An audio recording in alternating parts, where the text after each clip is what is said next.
Hey there. So this video is on the subject of the power of consciousness. So things are pretty well messed up on Earth, as most of us are aware. And the reason is that we have given our power away. We have not claimed our true personal power. And as a result, others with unloving, nefarious, imbalanced, and just plain old evil, in some cases, intentions, have taken that power of ours that we are not claiming for ourselves. There's no reason why a select few, the 1%, if you will, the elites, necessarily have to be in charge of the world and running the world into the ground, the environment, and creating poverty all around the world, and creating wars and all this terrible stuff.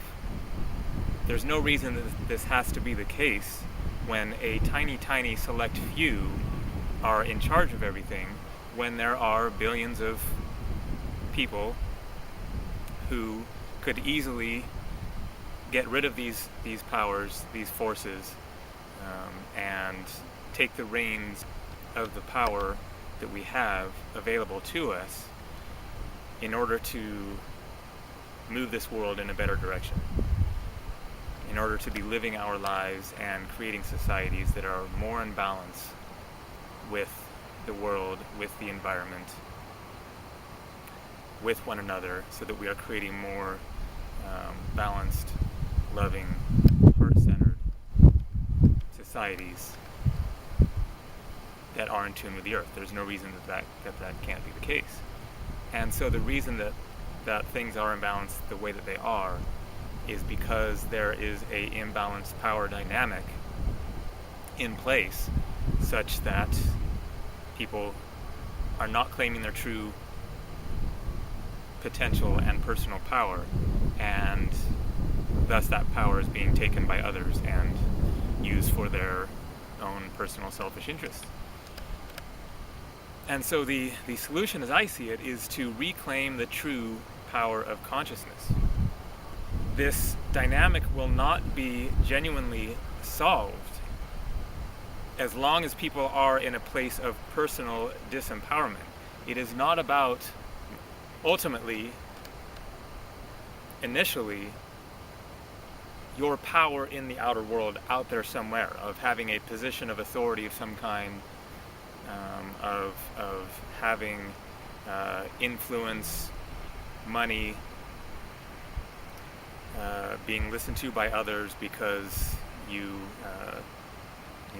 have the position of whatever, mayor or president or chief, whatever.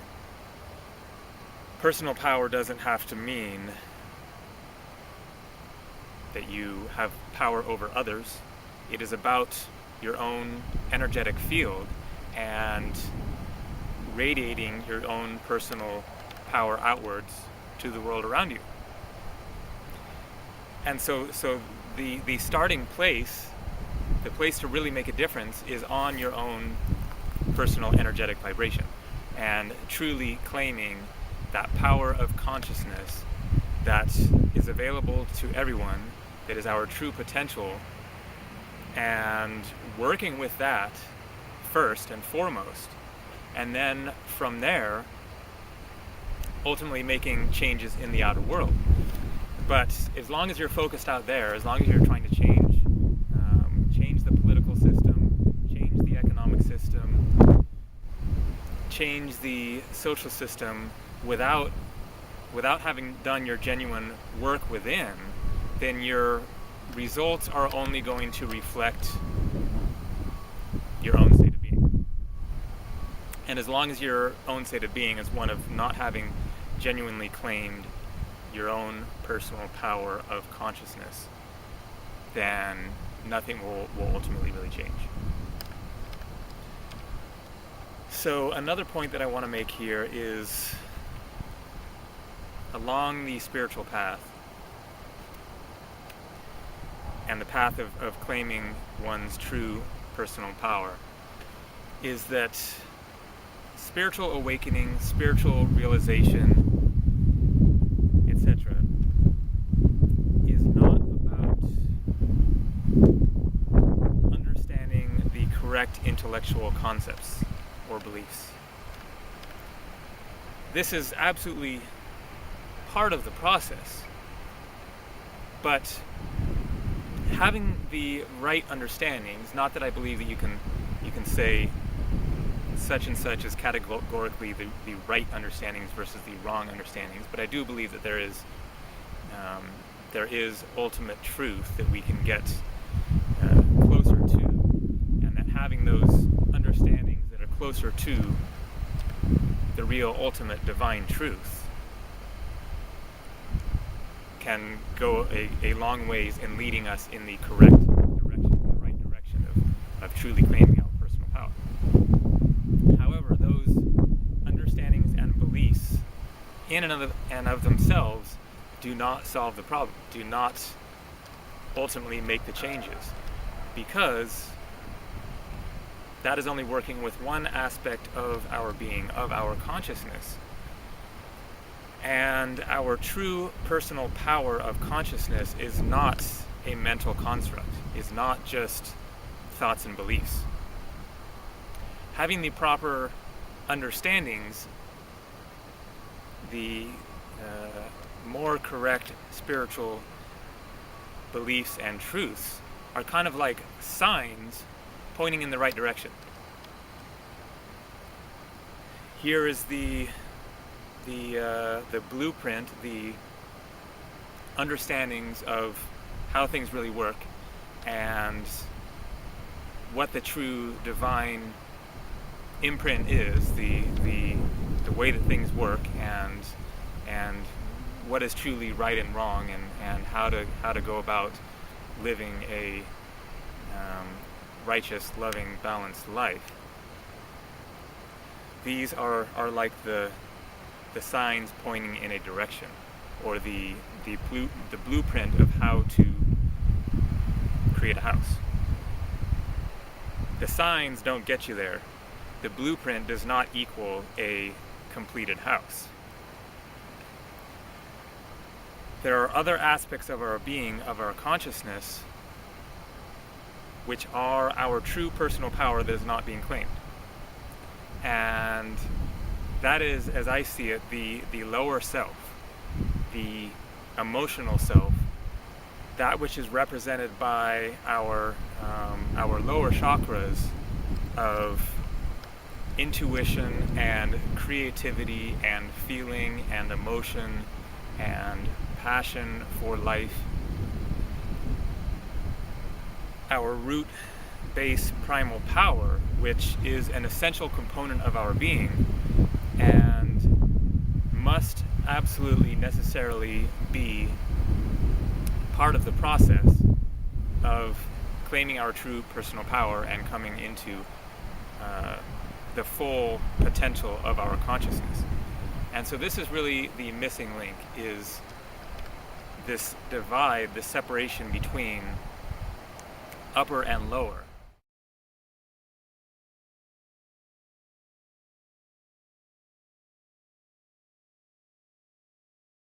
So it is very important, in my view, to not just be focusing on one's beliefs and thoughts purely. It is absolutely important to be focus on this and becoming more aware of one's belief systems and becoming more aware of the thoughts. The thoughts are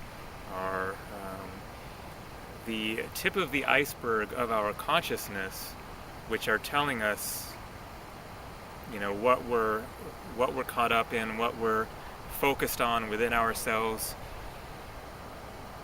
Our thoughts are of course a clear sign to us of the state of our consciousness and what we are expending our energy and time worrying about and thinking about and focused on and caught up in, etc. But to a great extent, our conscious thoughts are the tip of the iceberg, and they can very much be clues to us of what is going on deeper within our consciousness, and we need to figure out how to get in touch with those deeper aspects of our consciousness in order to resolve things at a deeper level, and thus be able to tap into, get in touch with those deeper parts of our being, which are the place of our true personal power and potential. Our consciousness is very complex, convoluted, multi-layered, so we need to become more aware of what is going on at deeper levels. By becoming more aware of the thoughts, then you can start to, through your conscious intention, look deeper within yourself in order to become more aware of what is going on at deeper levels. And so how exactly to go about doing this is certainly a big topic, but to me the real clue is honoring your true feelings. That emotion and feeling, those gut feelings, it's not just a cliche phrase, but the true feelings that you feel within your gut is where the personal power lies. And anytime that you deny how you really feel, then you deny an opportunity to get more in touch with that personal power. That how you really feel is the ultimate key to getting in touch with yourself. And whenever you have a strong feeling and then you deal with it by denying it and saying that it's wrong, judging against it, then you miss an opportunity to flow with the truth of your being and see where it leads you. And by going with that flow within, then you start heading in the direction of the truth of yourself, the truth of your being. And finding the truth of your being is the way to connect with one's personal power. So this is kind of a big topic to try to fully encapsulate in a 10 or 20 minute video here, but just to have that understanding of finding the true power of your consciousness and finding alignment with it in order to genuinely claim your personal power, the totality of your being, finding unity with the totality of your being in order to be coming from a place of wholeness, from a place of having genuine power and force of your being, of your consciousness, with whatever it is that you do.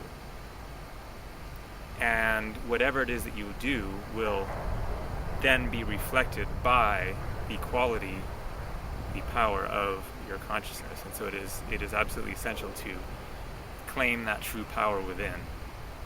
Find that primal root power, work with it, find some real substance of one's being, and then find alignment with that, with the upper self, with the mind, with the very, very potent power of the mind and the thoughts and the beliefs.